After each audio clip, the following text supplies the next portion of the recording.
Hey friends, happy Mother's Day and welcome back to another YouTube video. If you're new here, welcome. My name is Shadavia and this is She Budgets, where I talk about all things money, budgeting, and savings related. And if any of that is content you're into, do me a favor and give today's video a thumbs up. Make sure you subscribe to the channel, but don't forget the notification bell so you're notified every single time I post. Now, some of you may have noticed that I did recently start back posting on YouTube after being off this app for a few months now. And in case you missed that, I did post a video of a life update and budget with me. So be sure to check out that video as well if you haven't already. But after this video, of course. Now, in that video, I talked a little bit about how 2024 was a really difficult year for me and kind of carried its way into 2025. But as of May of this year, I decided that I'm going to give myself permission to just start over and just financially reset.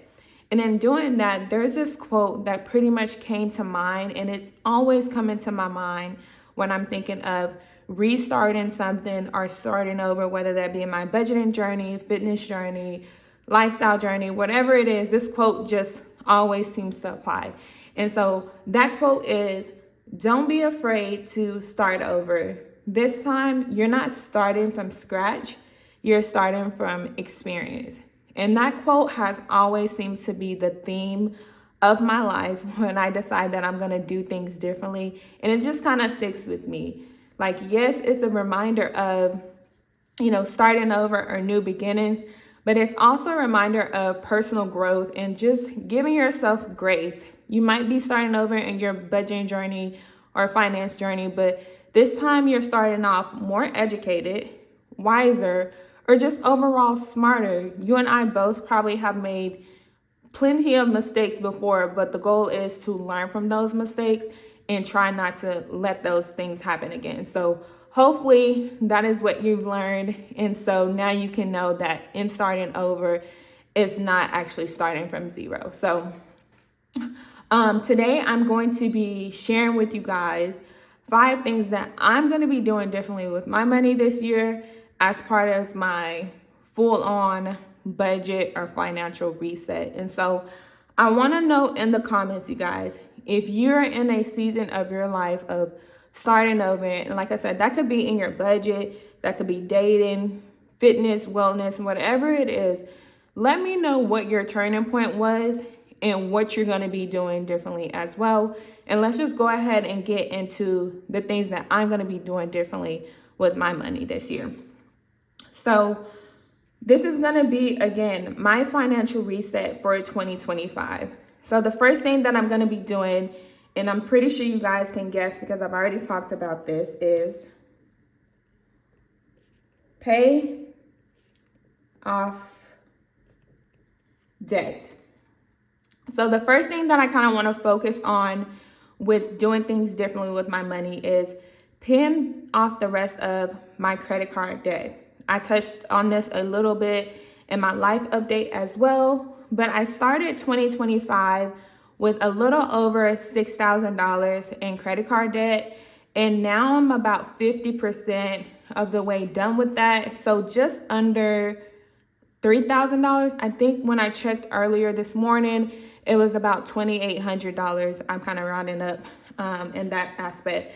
But I just want to be super intentional with using the cash envelopes again and just putting any type of extra money that I have towards paying this debt off. I don't want to have debt, credit card debt, any type of debt.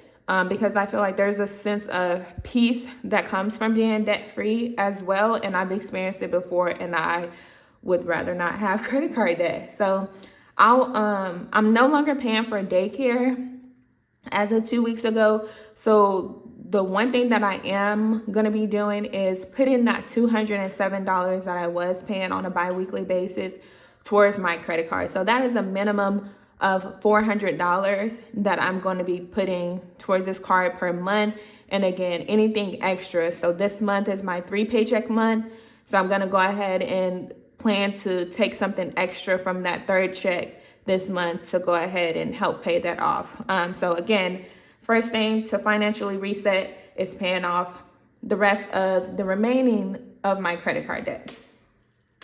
The second thing that I'm doing with my money this year to help me financially reset is, oh, my pen's going out.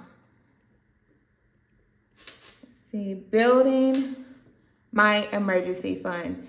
Now, I do currently have an existing emergency fund, but since so much has changed, I haven't been able to contribute anything towards it. Daycare was one of those expenses that kind of took away from that automatic amount that was going to my emergency fund, because that was an unplanned expense when we moved into this home last year. So this year, I want to work on rebuilding that emergency fund back up. My ultimate goal is 6 months of net pay or 6 months of my expenses, because for me, my paycheck actually covers my expenses. So it's kind of the same. I would rather have more than less. So that's why I just say, my net pay. And then that would give me a solid emergency fund. So I'm going to be pretty much starting small. And when I say small, you guys, like really, really small. We're talking anywhere from $10 to $20 at a time. I may just, feel like randomly sending things to my emergency fund to kind of beef that up. And this is something that I'm going to be focused on for some time. Building an emergency fund is something that is not just a quick process, depending on your income level. It's going to take some time. It may take a year or two to build a fully funded emergency fund. It just depends on how much disposable income you have, if you're willing to, work overtime or get an extra job, whatever that may be. But do know, as long as you have at least one solid month of emergency fund, I will say that you're in a decent position. Obviously, 3 to 6 months, if you're a W-2 employee, is going to be, an even better position, but at least one. Start with one. So let me know in the comments if you have at least 1 month of emergency fund saved up. So again, paying off debt, building my emergency fund are two of the things. The third one that I'm going to be focusing on is cash. I really hate, oh, there it is, cash envelopes. Now, cash envelopes is something that I'm just going to be getting back to, because it is the one system that has always helped me stay in control of my money. It's been proven on my channel. If you go back to any of my cash stuffing videos, you can see how I've been using this system for years, and it works. And I know it works. I've just, fell off track with my finances, fell off track with budgeting, but we're moving forward from that. We're starting over and getting a fresh start.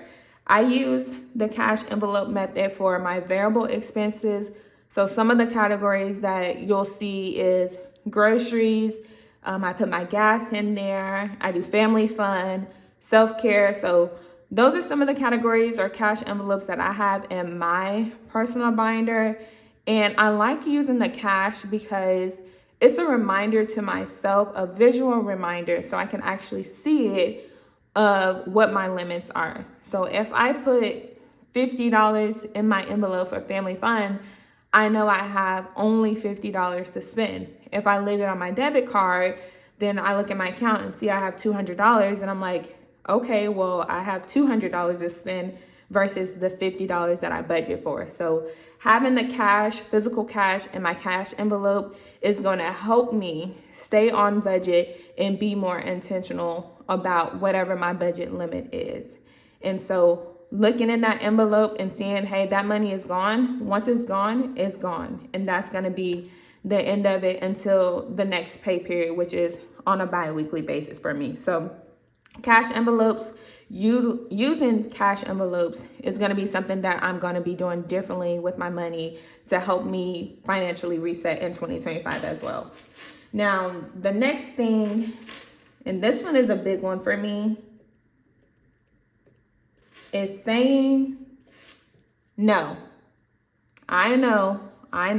None of us want to be the bad guy. None of us want to be the boring friend, but I'm learning that it's okay to say no, especially if it doesn't align with your current budget or your goals that you have for yourself or your family. Trust me, it's okay to say no. I know sometimes it may seem like, whatever it is that you have the fear of missing out, or it's fun or convenient. And if your friends or family are, making you feel guilty about not participating in whatever's going on, you might need new friends and family. I'm just going to call it what it is. You know what I'm saying? So make sure that whatever it is that you're doing, it's helping you out towards your goal, no matter what you feel like you may be missing out on. So something that I'm going to be doing differently is just taking that extra step to ask myself, is this going to help me? Is this progression towards where I'm trying to get to? Or is this going to set me back because now I'm in further credit card debt? Or is this going to set me back now because I really didn't have it when I shouldn't even gave it? So those are the things that you have to keep in mind when you're resetting your finances, is being able to say no and being okay with saying no. And so that is something that I'm taking into account for this 2025 year to help me reset my finances. I can't really help people if I'm trying to help myself as well. So I hope that makes sense. And then the last thing that I'm going to be doing this year to help me financially reset is going to be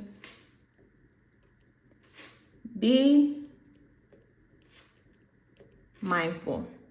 Now, being mindful is something that I talk about a lot because I feel like with everything that you do, there is some kind of consideration that needs to be done. And so for me, it's going to be being more mindful about how much I'm actually spending and the things that are coming up, to make sure that I'm planning better for them. So one way that you can kind of combat this in your budget or your finances is create sinking funds. Sinking funds is going to help you prepare ahead of time for things that are already coming up. And so that is something that I have not been doing, but I have done in the past. And again, it has proven to work. So a lot of times it's not even the big expenses that's kind of blowing the budget for us. It's those little small things that we're like, oh, it's just $5. Oh, it's just $10. But think about how many times you actually say it's just $5 or $10, right? So for me, that looks like buying birthday gifts, which again could be a sinking fund. Those school events, sporting events that you're going to, school games, concession stands, which are super overpriced, but you still pay for them. Trying to think of some other things, just the small splurges, the small little purchases that we make on a daily that we're not even considering. So I think I'm going to challenge myself. For the month of May. I want to go back into my transactions and see, actually no, probably April. I want to go back and see how much small little purchases under $10 I made, to see how much we actually spent for the entire month, to see how much in our budget that, was just $5 or $10. So I'm going to do that. I'm probably going to post that on my Instagram story because I'm curious to know. And if you're curious to know, do the same and let me know, or come back to this video as well.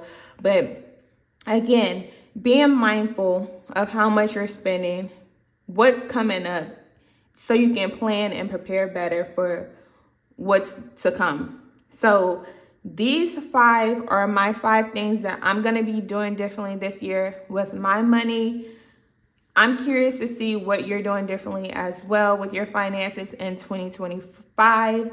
If you enjoyed today's video, as always, please give it a thumbs up, you guys. Make sure you subscribe to the channel if you haven't already.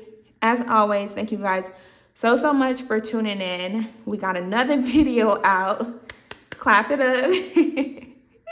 And I will see you guys in the next video, which will be my budget with me for my May paycheck number 2. Thank you so much for tuning in, and I'll see you guys in the next one. Bye.